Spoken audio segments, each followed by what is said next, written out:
Today's episode is sponsored by Raw Signal Group. If you're a leader at a nonprofit, you're asked to do more with less all the time. It's a burnout gig made worse by the fact that most nonprofit leaders don't get any training on how to run their teams in the first place. If you want more predictability, more calm, more confidence as a leader, I personally really recommend Raw Signal Group's management training. It's led by friends of the pod, Melissa and Jonathan Nightingale, and they've helped leaders all over the world build thriving teams without burning themselves out. And they always set aside discounted seats for nonprofit organizations. So if you're a manager doing good in the world and you want a better toolkit for how you're showing up for your community, go to worldsbestmanagementtraining.com to find out more and reach out to them. Butt. Tushy. Ass. Badonkadonk. Bottom. Buttocks. Rear. Tuchus. Yours are all better than mine. Derriere. Moneymaker. Backside. Cake. Oh, I always am like a little confused how much of a body that refers to, but I think it's inclusive. What about milkshake? Does that count? See, that's one I think it's maybe more. I mean, I don't know. The I kind of think it's more than. I was just listening like to the that milkshake song. that brings all the boys to the yard. I was like, is it the breasts? Is it the butt? Is it everything? Everything? It is. It's the vibe of my body. Is the butt a private part? It's a really good question. Yeah. It is and it isn't, which I think is part of its appeal. Right. Because and for our purposes, we're talking about the cheeks, not the whole. And that in particular is very liminal.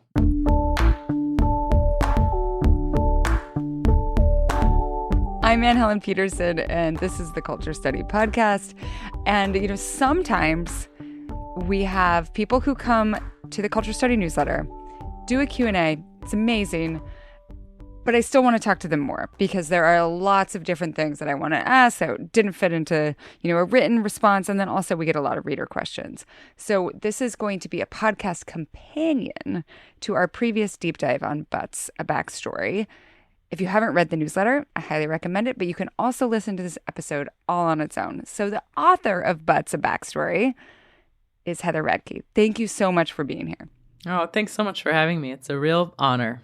So why butts? Like, how did you first think, this is a book? Well, it sort of started as an essay that I was working on. I was doing an MFA at Columbia in nonfiction writing, and I was working on an essay that was kind of about body shame, but I was really interested in what I call mundane shame. So just feeling bad about your body the way we all do every day. Nothing like a big eating disorder or like horrific bullying, just this kind of low level feeling of I don't feel good about myself that I think so many people live with all the time. And for me, one of those things was always about my butt because always will have probably a big butt. I'm a white woman. I grew up in mid-Michigan. I was a teenager in the 90s, and that was a time and place and racial category that meant that having a big butt was kind of considered gross or a problem, something I needed to contend with, not something to be celebrated. So I was writing an essay about that, about just some things that had happened in high school and the way my mom felt about her butt. And I got interested in where that shame comes from. And I think there were some kind of obvious answers or sort of suggestions of obvious answers about race and gender presentation. But when I really started to research them, I just realized how vast this topic was and how there was no way I was going to be able to answer it meaningfully in an essay. So I started to think about it as a book project, and it really just kind of spooled from there. I mean, I really do think there could be many, many volumes written about this, and this was just one possible treatment of it. Yeah. That's one of the things I really appreciated about the book is how it used this jumping off point of we're supposed to feel a certain sort of way about these different parts of our bodies. And it really got me thinking about that internal monologue that is so present that sometimes you forget that it comes from somewhere. Mm-hmm. Just that critique, the constant disciplining of your body that goes on both in terms of what you put into your body, how you treat your body, but also just like how you think about your body and how it has to be, especially I think for women, we're taught to be constantly trying to reform the body in some way. Like you have to have feelings about your body. And that's why body neutrality is such a radical concept, because just imagine not feeling any sort of, like feeling the same sort of way about your body as I feel about a light switch. Can you imagine? No, I don't think it. I mean, I love it as an idea, but I do think it's also a near impossibility because we're just sort of indoctrinated about our bodies from such an early age. Yeah. In the newsletter Q&A, you said that, quote, butts are biologically pretty straightforward, even though they are culturally very complicated. So I would love to hear a little bit about the cultural history of the butt. What are the big moments in the butt timeline? Well, I mean, I really started my butt timeline in about 1800, but obviously there's like much history before that. And I think kind of the big first moment was when Sarah Baartman was brought up from South Africa by two men. I mean, then one of the many things about her story we don't totally know is if she was brought up on her own free will or if she was enslaved. And she was a woman with a large butt from the Khoi tribe in South Africa, and she was brought to London where she was displayed in Piccadilly, where a lot of other kind of colonial objects and people were displayed also to show off what was going on as the empire expanded. And people paid to come and look at her and touch her and poke her. And it's a horrible story, but it's a story that actually, like, that is not even the end of how horrible it is. Then she went to France, where she died a very early death, kind of a tragic death. And then her body was dissected by a scientist named Georges Cuvier, who was one of the most famous scientists in France and of that time, of the early 19th century. And he used the autopsy report as evidence of what many scientists believe, but he was a big proponent of, which was that African people were not fully human, and that particularly African women were hypersexual. And there was like a whole bunch of reasons why this was a kind of important and convenient theory for white Europeans and white Americans at that time. But it's sort of like the codification of a stereotype that like we'll see we still see today. It lives through 2 centuries. And I think the other thing that's always important to say about Sarah Baartman is Cuvier displayed her parts of her body in his museum, and they stayed on display into the 1970s. And in fact, there was an exhibit in the 90s at the Musée d'Orsay that included her body parts and this kind of strange cast he had made of her body. So it's like the kind of history that feels so old, or like we would never do that or something. But like, in fact, in both of our lifetimes, we could have seen those body parts on display. Right. And contributed in so many pernicious and normalized ways to like the larger colonial project that still is part of the ideologies that are operating within a lot of these spaces, and certainly within like museum spaces up until very recently. The other thing that I appreciated in the book is that you actually talk about like the butt's utility. So like part of your history is thinking about, okay, how did butts make it possible for us to stand? Yeah, no, totally. And I think you're a runner, right? So maybe this is like particularly of interest to you. So I work at Radiolab, and I was interested in the science of the butt for a bunch of reasons. One of them was that a thing when I first started working on this project, people always would kind of bring up was this idea that like big butts had some kind of evolutionary purpose. Like there was a real commitment to this idea, particularly from men who would just kind of discuss it casually. And so I felt like it was important for me to understand the biological purpose of all the parts of the butt. And I mean, I think it is a really straightforward, almost simple part of the body. It's like the muscle is there to make it so that when you run, you don't fall forward. But running is this like amazing human adaptation that was like most scientists now think was very critical to our development into like large-brained people, because basically running lets you hunt big animals which have a lot of calories, and you really need all those calories if you're going to have a big brain, and particularly if you're going to have a baby with a big brain. So all the adaptations in our bodies for running, which the butt is one, but it's certainly not the only one, they make it so that like, not even like pre-Homo sapien, like we're talking about like Homo erectus, those creatures could like run long distances. And although you can't like out sprint an antelope, you can out long distance run an antelope, because an antelope can run really fast, but only for short periods of time. So the way you like kind of, in this idea at least, the way you would kill an antelope is you just like run forever at this slow pace, and eventually that animal will basically like, keel over, and then you like beat it with a rock or something. That's the idea. Then you eat the animal. And then you eat the animal. Yeah. It's interesting that you point out that I keep going back to this physical part because I'm a runner.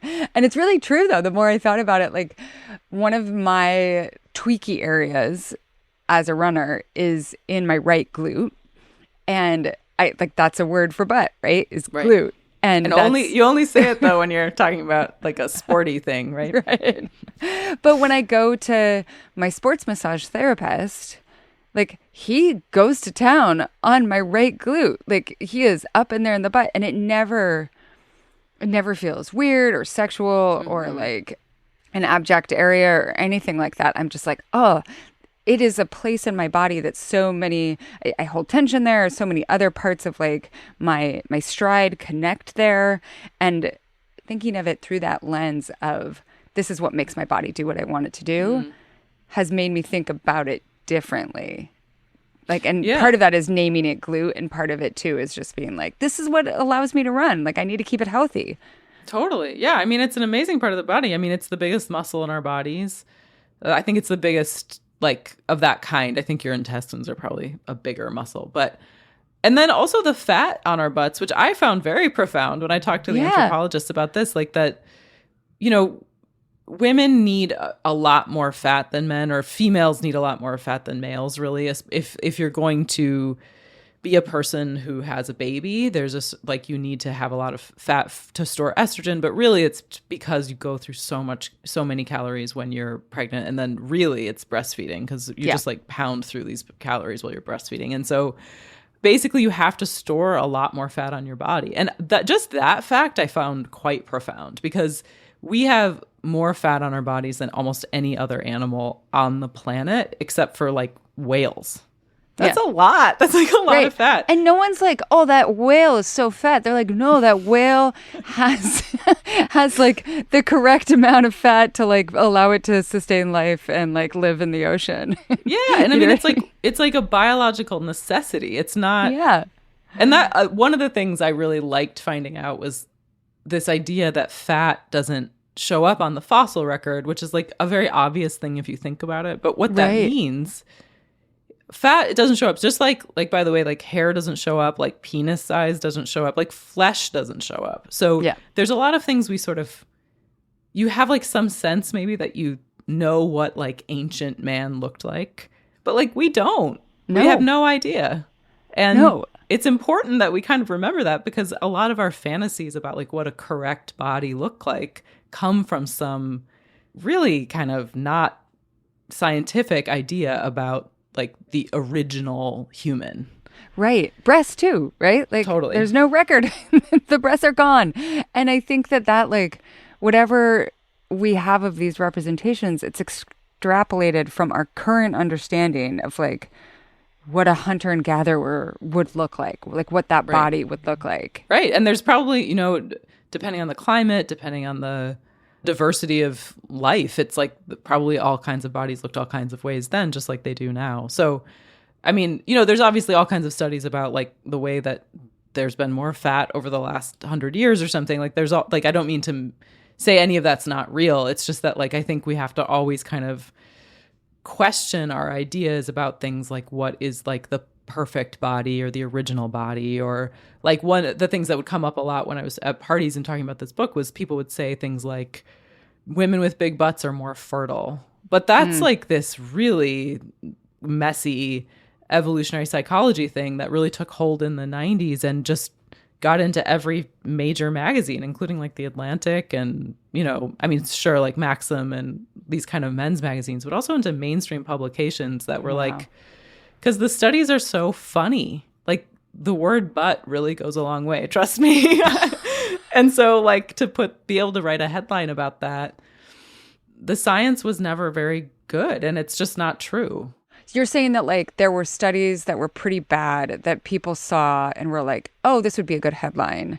And so published the findings, even though maybe the science was not. Well, that's probably a little bit ungenerous. I think what was true was that evolutionary psychology became this really big thing in the 90s. And that's basically the idea that almost everything, including our desire, can be explained through like a sort of evolutionary lens. So that there's like a reason, a sort of biological imperative that we like certain things, that we eat certain things. Yeah. And this was a really popular way, and kind of still is a really popular way of thinking about many parts of our lives. But that science, according to me and according to all of the evolutionary biologists I talk to, is very flimsy because for a bunch of reasons that are probably like a little too complicated to go into, but basically it's like it ignores some of the most obvious things. Like they ask questions like, why do men like big butts? And they come up with answers like, well, a woman who is pregnant sways her butt out more. And when we show these pictures to college freshmen at the University of Texas, they say they're more attractive. I'm being ungenerous. Like there's probably a kinder way to talk about that study, but you can see a bunch of problems with it, right? It ignores the fact that like those are men who have been 20 years living in American culture or any culture that's like suggests that some women are more beautiful than other women, or it sort of ignores the obvious. That's like not all men like big butts, actually, like as I can attest to. You know what I mean? Like there's just these kind of, but that those studies are fun to read. They explain something about ourselves that feels a little taboo to investigate. And I also think there's another thing, which is like it gives us an excuse. It like makes it so that you think if there's a scientific answer for something like why we like big butts, we don't actually have to think about all the cultural answers as hard. Yeah, that's so true. This is a great segue to all of our additional questions that we got from culture study readers. So first we're going to hear from E. I would love to hear Heather's favorite terminology for butts. How did we end up using peach and ass and moneymaker and cake and badonkadonk and bum for the same thing? And what about those words that mean other things? The food ones and shape references and words for the end of things are pretty clear, but what about ones like a bum is a butt, but also a freeloader, but also to borrow something? An ass is also a donkey. The moon, as in mooning, is also the moon. Also, what is Heather and Anne's favorite song about butts? And did Heather discover any hidden gems among the many, many songs about butts while writing the book? There's so much here. So let's start. Let's start with the nicknames component.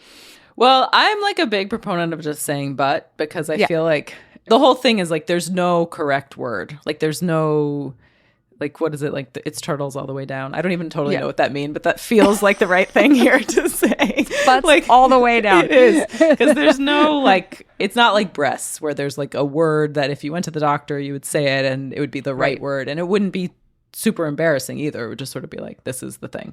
So I like to say butt because I think it's like how I grew up. It's what I grew up saying. I think it's a little transgressive, but it feels like it's not dirty, I don't think. Mm-hmm. I looked in, so I was interested in this person's question about about the particularly like bum and how that has these multiple, and actually like etymologically, they actually come from different places, which I think is true and makes sense. And I think that's also true with ass. Where does it come from for butt? It comes, I got the proper OED for ass, and it's like it comes from it's like weirdly, I think if I understood it right, arse comes first and then it got like turned into ass, but I couldn't quite figure out where arse comes from. And ass for donkey is Latin, I think. Got it. Do you know that when I was in junior high, our mascot originally was the jackass? What? They changed it to Burroughs in like the 90s or It's something. probably good. Come on. But jackasses? The Jennifer jackasses. Jennifer Junior High School jackasses. That's also funny. It was a woman's name. Oh God. No, it was like someone's last name, but Okay. yes, but the Jennifer Junior High jackass. So I was a cheerleader, so we had a picture of a burro. Oh, The man. back of my little jacket that I had. Yeah, no, I think that a lot of these are accidental, but we've come to think of them as like holistically, like the connotation is negative in some way because somehow the connotation of there's the one connotation of a butt which is negative and abject, and then there's the one connotation of a butt which is that it is delicious. Yeah, and like juicy. I mean, I think there's the thing like why cake and peaches and stuff. It's like it's ripe and full. Yeah. I'm sort of all for it. I kind of like that there's so many euphemisms. I mean, I think the fact that there's so many euphemisms tells us something, but I also think it's sort of like humans are so creative. Like what a weird thing we do. My mom was making fun of me the other day that I have so many nicknames for my dog. And I was like, it's great. Like I love being able to call my dog, so her name's Bev, like beef, beefcake, beef stroganoff, beaver, like all of those things. And I kind of feel bad sometimes calling her Beaver. I'm like, Beaver, come here. Like that it's somehow like referring to a vagina. And I'm like, why is that gross? Like, why is it gross for my dog to be called Beaver? There's nothing wrong with that. That's right. Take But it yes, back. humans are creative. So what's your favorite butt song? I'm trying to think of mine. Okay, so I mean, I don't actually have any like fun secret ones. I think I was thinking about this too, and I was like, the one I kind of wish I had written about, but it didn't quite fit into what I was doing was Fat Bottom Girl by Queen. Oh, I love it. It's a little out of time. Like most of the stuff I was working on was in the 90s and the kind of like rise of the butt as part of hip hop culture and the white consumption of hip hop. But that's just like this like kind of early 80s ode to full-figured women as far as I can remember. Yeah.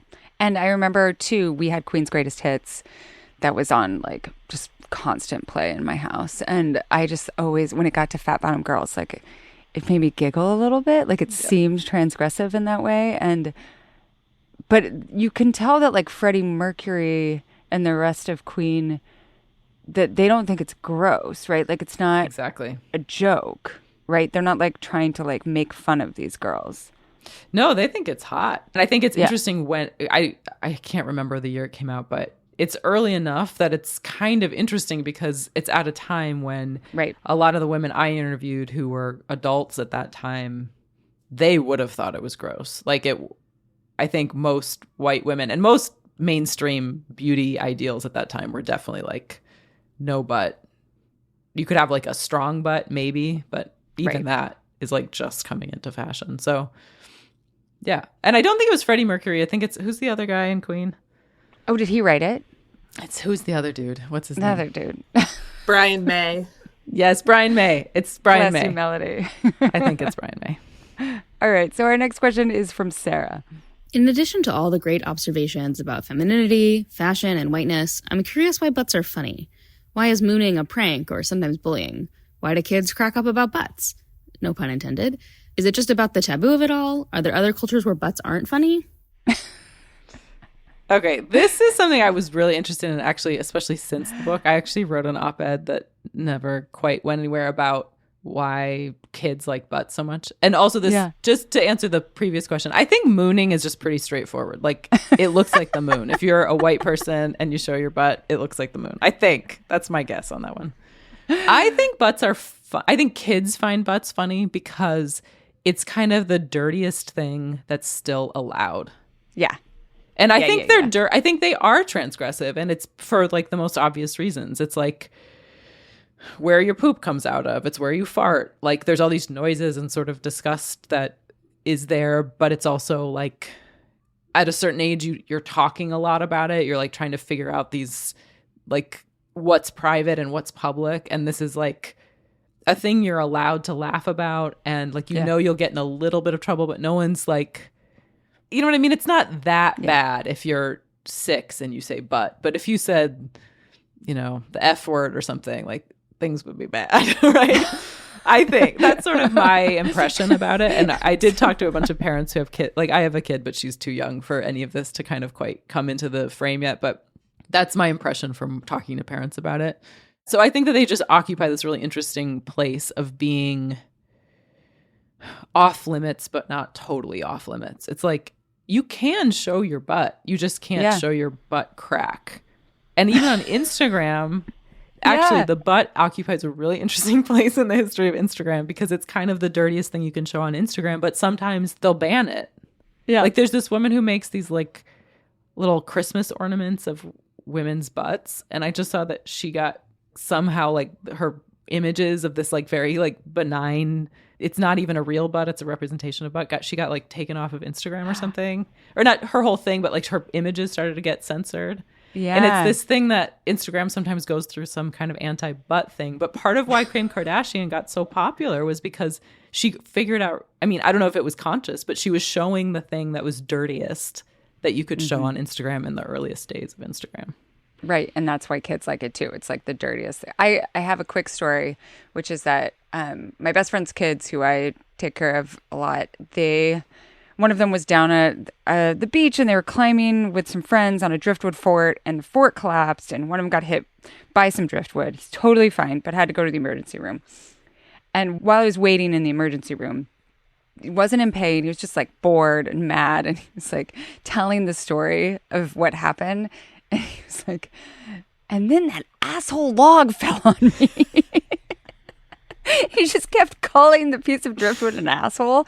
And I was like, that's funny. And like my best friend, she had to be like laughing, but not laughing to try to like, she's like, I don't want him to tell that story to the nurse per se. But I do think that like, I'm sure the nurse would have loved it. So really spice up her day. But that, you know, it's with all bad words to some extent. But there's something about butt that like you can get away with saying it, and like you could say it at recess, whereas in the school environment you can't say asshole, but you can say butt. Well, and isn't that like the famous thing about like you can't say asshole on television, although you can say ass, right?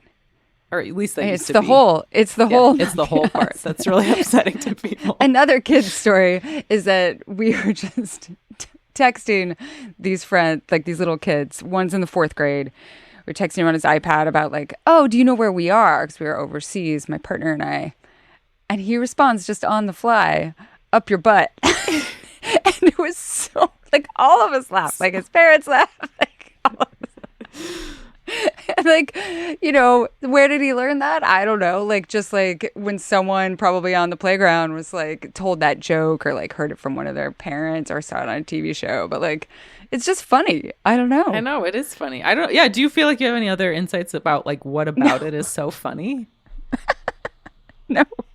Maybe there's something about the bigness of it too, where it's like the bulbous nature of it kind of has some kind of clown. I don't know.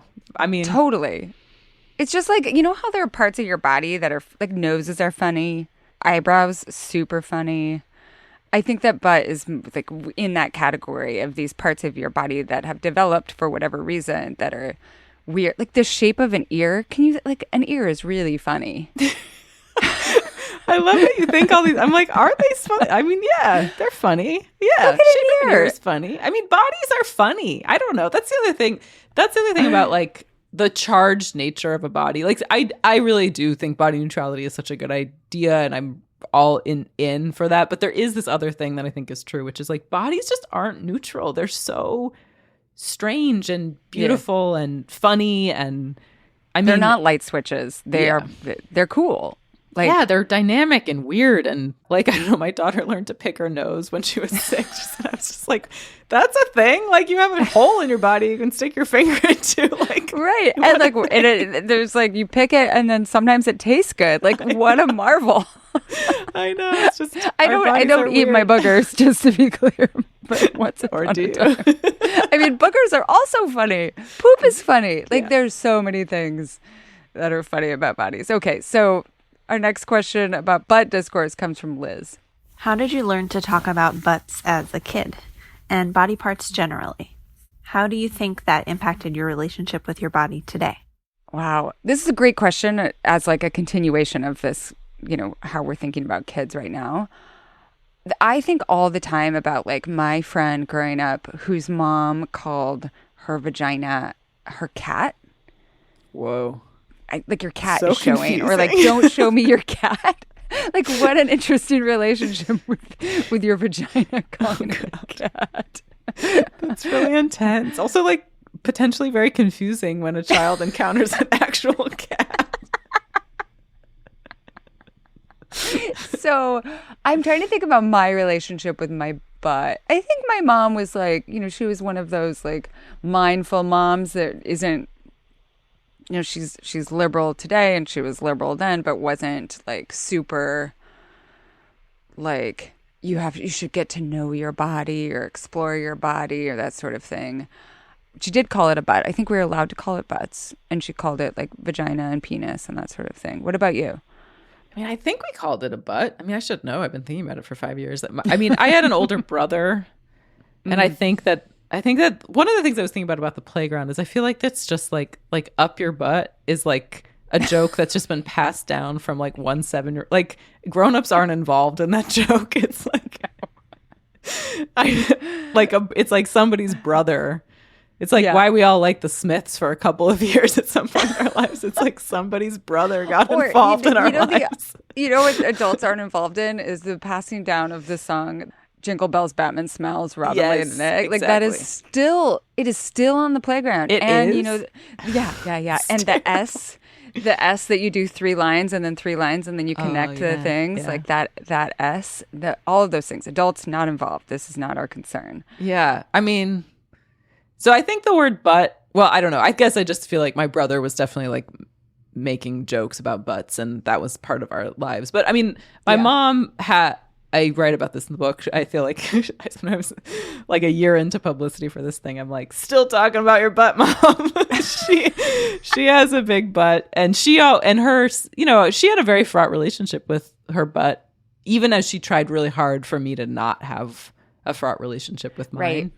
Right. And I think a lot of that part of it gets passed, like for me, and then I interviewed so many women and non-binary people about this, about like how I think that there's like a dressing room world where that kind of thing gets passed on, where it's like you're trying on pants and like that's where you kind of start to see your mom not feeling good about the way the pants fit, and you start to have these experiences of like there's something wrong with this body when in fact there's something wrong with the world of pants, if you really want to know. Yes. But so I don't know, I think in my life, like I think my feelings about my butt come certainly from my mom's feeling about hers, but then also just the way that girls are with each other, where somehow by the time you're in 4th and 5th grade, you kind of start to realize that there's some people's bodies that are quote unquote correct, and then there are some people's whose aren't, and that's a kind of folk knowledge too that's coming from siblings and culture and parents, and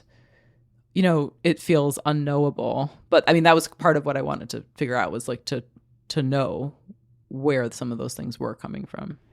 I wonder how much too really is involved, as you said, like a dressing room moment, or now is, I think kids actually go to dressing rooms less and less, but like just that feeling that you have to get a different type of pants. These don't fit me anymore.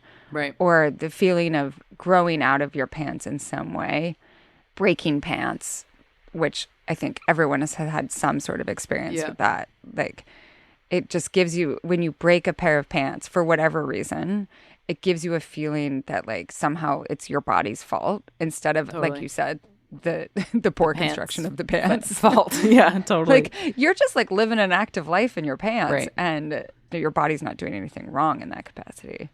Yeah, totally. And the reason the pants don't fit, it's because pants are an industrial product and there's no possible way to make enough pairs of pants and kinds of pants that would fit all the human bodies. So yeah, no, I think that is a very common way that people experience like early shame about a body, or they come to know that there's some bodies that are right and some that are wrong. I also think there's just that like very intense moment for so many women where when they're young girls and they kind of are like, it's like you have to wear a shirt and your brother doesn't moment. But yes, God. Like that there's this kind of like period of time that I always want to write more about that's just sort of like where you're starting to realize that like this utter freedom of childhood is going to be taken away from you.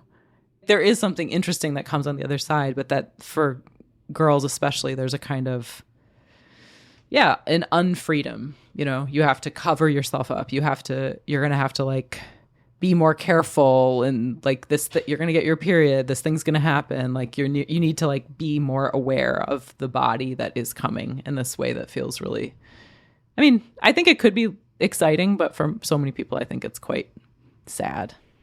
And rules that don't make sense per se, you know, a lot of rules that your parents make or that society makes, like you can explain them in some capacity, but when you're like, oh, when you're 6, you have to stop going around with your shirt off. Yeah. I remember my mom trying to explain this to me, and there was nothing that she could say to me at that age that could make it make sense. Because Totally. at that age, like I looked the exact same as my brother and as my best friends in the neighborhood who were boys. And like, I wanted to do those things. And there's this thing that I think is really hard to, that's true about that, which is like there's something about safety that also I think, like a story I heard a lot was about you need to wear looser clothes, you need to make sure your butt is covered as a girl develops. And part of the thing I think that parents don't want to say because it's so upsetting is like, you might be in a kind of danger I don't even want to think about if you don't do this. And that's the fault of this world we live in. And it's a very sad thing. I mean, it's not even a true thing that if you cover up, you're in any less danger. But I think that that's the fantasy. The workers are not all right. You, as a worker, you're probably not all right. A lot of people are struggling, including maybe you, to make your career feel right now. Whether you're trying to bounce back from layoffs or staring down a hard market or thinking about what's next. And I know it can feel really isolating. And it doesn't help that so much of the workplace writing out there is self-aggrandizing broetry or just straight up bad advice. I found that one of the best sources for truly no bullshit work advice is Melissa and Jonathan Nightingale's newsletter. They are the people that I go to when I want to read something about management that doesn't feel apropos to this episode, like it was written out of someone's butt. They are so great. And their newsletter is free and bi-weekly and always feels spot on. They call it the world's best newsletter, but out of respect for my newsletter, you can find theirs at worldsecondbestnewsletter.com. Thank you so much to Raw Signal Group for sponsoring this episode. If you want to advertise on the Culture Study podcast, get in touch. We are totally DIYing this whole pod instead of going through an agency. So it's a perfect, non-intimidating way to dip your toes into marketing, I don't know, your Etsy shop, your proofreading business, your upcoming book or podcast, your art, your jewelry shop. I mean, there's so many things.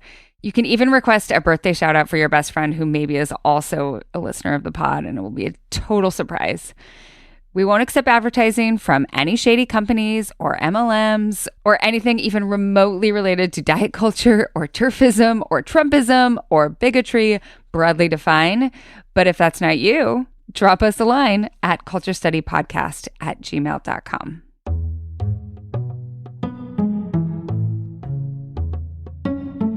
Our next question comes from Aaron, and it's more of a philosophical question. I have a very important question. There's a theory that says capitalists are boob guys and socialists are butt guys. Does this hold any weight? And where did this originate? I had not heard this theory. Had you heard this theory? Never heard this before in my life. But can you extrapolate where you think this theory is coming from? Okay, well, I did a little research because I was like, I've never heard of this before in my life. And there was a tweet maybe 3 years ago that went sort of low-level viral that said this. So I think that's literally where it comes from. That's our theory, is a tweet. Got it. Okay. I mean, and then I guess, it's really hard to say, but I guess like I've known some socialist Zizek bro men style Zizek bro men in my life. I don't know. I mean, I guess like the best thing I could say is that breasts like big breasts are sort of a mainstream, you know, for decades were part of like what it was to be attractive in a mainstream white way. And I guess like if I think about like Playboy and Wall Street, and I mean, I guess I kind of can see it. And then I think that there can be a kind of fetishization of the, I don't know, the sort of periphery or in the world of like the Zizek bro. So maybe there's something about like the idea that like, you know, the pervasive stereotype that it's non-white women who have big butts, or that there's something even like a little bit like, I don't know, like I'm such a good guy, I don't like the traditional shape or something like that. But this is like I'm really like out on a limb. This is like me just guessing. I don't know. What do you think? No. And I think the boobs, like there are a number of like assumptions of what type of boobs, what type of butts that we're talking about when we're saying like capitalist like boobs and socialist like yeah, butts. That's true. Maybe the capitalists like small boobs. No, well, I think you're right. I'm either they like the ideal perky B cup, like I don't know, that you have for like 2 years if you're a B cup, like that, and then never go, like that size, or it's like we like things that are bigger than are possible and possibly cause cancer, like you know what I mean? Like we only like have then we only like the aesthetic. We don't care about the consequences. Yeah. Which is implants, like and fake boobs, and that understanding. And like I think that also suggests that like there are so many reasons why women do things to their boobs, right? So many reasons. Right. Totally. Bigger, smaller, all sorts of things. Get rid of them altogether. And this is assuming like an understanding where like the women who gets a breast implant is doing it specifically for the male gaze. So like a capitalist is also within this framework, like a traditional patriarchal status quo upholder. Right. And a socialist within this understanding is like a feminist. Right. Yeah. I mean, it's like there's so many assumptions being made, and including by me in this question. I can't really parse it all, but yeah, I was assuming in both it's like the Wall Street bro and the Zizek bro. Like they're all flawed. And both of those guys ultimately suck. I was just going to say. There's no hero in this story is kind of what I'm saying. All right. Our next question comes from Julia. In the era of breaking down stigmas, why aren't we talking more about down there issues and normalizing vaginal, penile, and butt-related problems? I know 4 people very well who have Crohn's disease or have had to have their colon removed. And I personally had to undergo pelvic floor physical therapy after a car accident caused major vaginal issues for me. When I had a colonoscopy, my GI doctor told me everyone has hemorrhoids. So why is this so kept behind closed doors? Why do we as a Western society view these natural things as so gross and feel uncomfortable to talk about them when we've worked so hard to normalize talking about other things that are natural, like mental health issues, sexual orientation, etc.? Oh, man, I could talk about this all day. Oh, I'd love to hear. What's your thought? Well, I mean, so there's this theorist, Julia Kristeva, whose work I absolutely loved in grad school. It's like very heady, but she wrote this book called Powers of Horror that's all about like why things that are gross, things that are abject, like why we have to label them as gross and as other. Mm-hmm. And some of that work is involved in like, okay, like if we look at old Jewish laws about like why you have to keep things separate and why you shouldn't have sex with women during their period, like all of these things were meant to essentially keep us alive, right? To like not get sick. And then they've evolved since then to become things that like we have to label things as gross just to maintain social order in some capacity. So with that said, like that's why I think, you know, we still have this understanding of poop as abject, as of menstrual blood as abject, all these things. But then also, and women too, like there's this whole thing of like mothers, like the feminine, the abject feminine as gross, and like the desirous vagina as gross. Yeah. And again, that's there to maintain patriarchal order. I do think that we're normalizing some of this stuff. You know, I wrote a newsletter a couple years ago about my first colonoscopy. just because like it felt like something that I didn't know anything about. And the only people that could help me were actually a couple of my guy friends who also had family history, who had to have them a little bit early. And if I had talked more openly with like my friend group, I would have found out that several of them had had colonoscopies. And it's just like, why do we not talk about that? If we talk about pap smears to some extent, some people more than others, why don't we talk more about colonoscopies? And I think as people age, they're much more confident in talking. Yeah, I think that makes, I mean, the Julia Kristeva thing, that's interesting. I think people are more open to it than they were even 10 years ago. I mean, one thing I saw when I was doing, I mean, again, I do work on the cheeks, not the whole, but I mean, it's obviously all of a piece. And I think a lot of the taboo is about the whole, and both about anal sex and about poop. I mean, in fashion magazines, they wouldn't even say the word butt until like 1999. I mean, they would say derriere, which is so, I mean, it's like even in like Jet and Essence and, I mean, I bet like if I had looked at Sassy magazine, they wouldn't have said derriere. But I feel like even magazines that I was surprised, like, I don't know, YM, like just all of them, they said derriere. Mm-hmm. That feels like such a sort of covering over. And so like it's French, it's fancy. Mm-hmm. So I do think it's changed. And I think even the way people have like wanted to talk to me about butts on this like little press tour I've been doing, I feel like it suggests an interest and an openness. But again, I'm not talking that much about poop. I do think it's disgust, and I think it's shame. Mm-hmm. I think that there's a way that like, even talking about vaginas, and I was thinking about like pelvic floor therapy, there's something even a little like sexy about that, even as it's also obviously not sexy. But I think that there's kind of a way that stuff around pooping too much, the possibility of having something be wrong with your colon, like I think all of that is embarrassing in a really different way, because it's sort of like this thing that you're supposed to control, and that is like you learn to control so early, you may not be in your control anymore. And then it's like obviously there's like smell, but I think it's like just really important that it's like anything. It's like the more you talk about it, the less stigma it has. And I think colonoscopies is a really good one. Like I think people are talking about that more and more. Or it's also possible I'm just getting older and now I'm talking about it more and more. It's 100% that. You know how like there's all these parts of pregnancy and postpartum that women still feel like no one told me about this stuff? Yeah. That to me is astonishing, that we are this far along, that there are still like these parts of the postpartum experience that people our age who have like some sort of willingness to talk about quote unquote taboo subjects, like that there is still an astonishment of like, oh, I didn't know that it did this to my vagina. Yeah.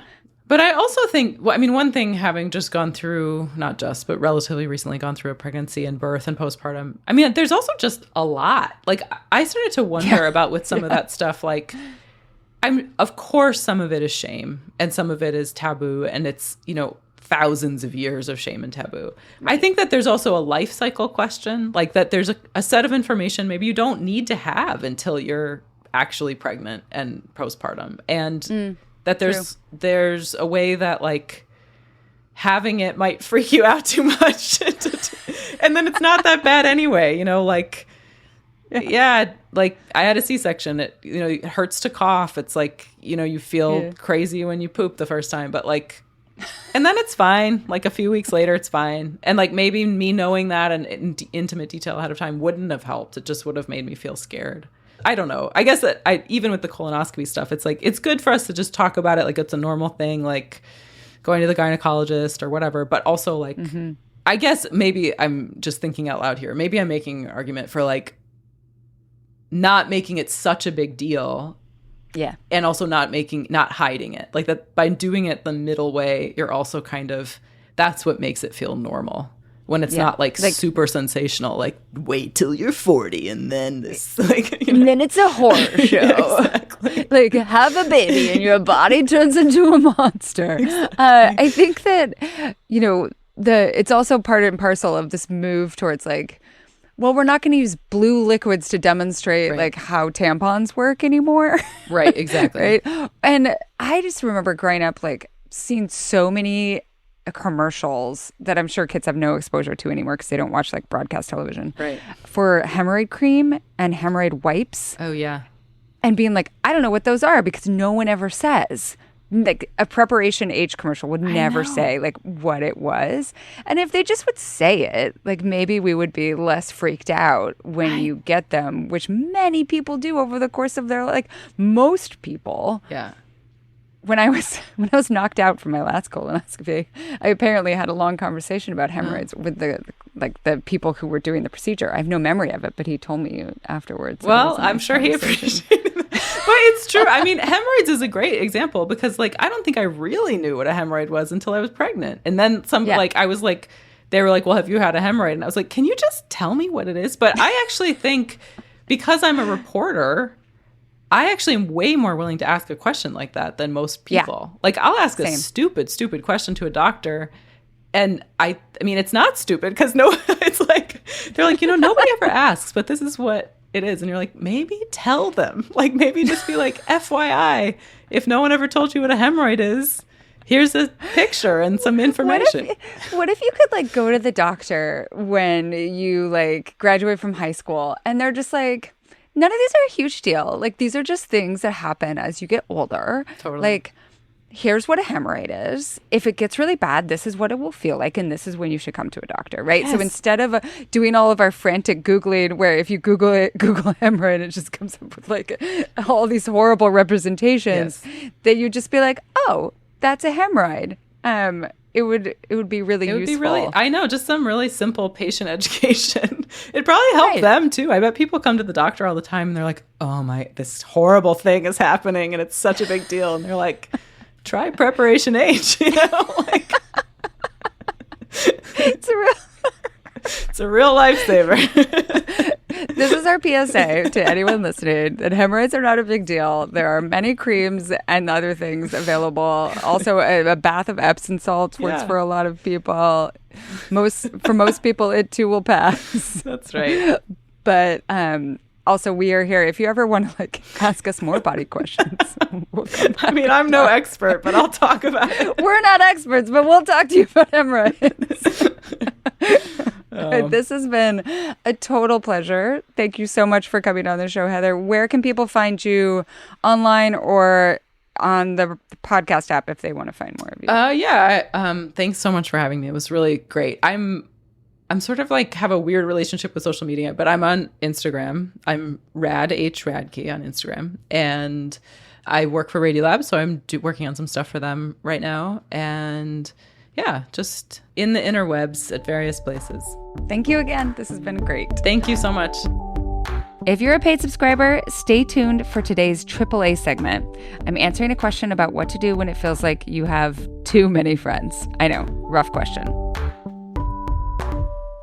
Thanks for listening to the Culture Study Podcast. Be sure to subscribe wherever you get your podcasts. We have so many great episodes in the works, like so many, and I promise you don't want to miss any of them. If you want to suggest a topic, ask a question about the culture that surrounds you, or submit a question for our subscriber-only advice time segment, head to culturestudypod.substack.com.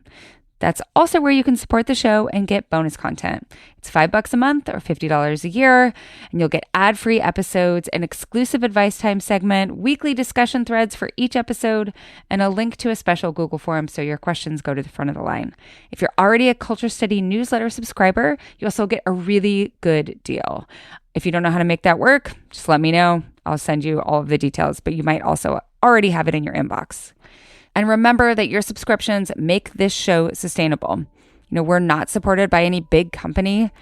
Melody and I are splitting all of the profits 50-50. So right now, we have enough to keep the show going for a few more months, but your subscriptions and the small amount of money that we get from a few ads, that's what's keeping this show alive. If you want it to continue, become a paid subscriber. The Culture Study Podcast is produced by me, Anne Helen Peterson, and Melody Rowell. Our music is by Poddington Bear. You can find me on Instagram at Anne Helen Peterson, Melody at Melodious47, and the show at Culture Study Pod.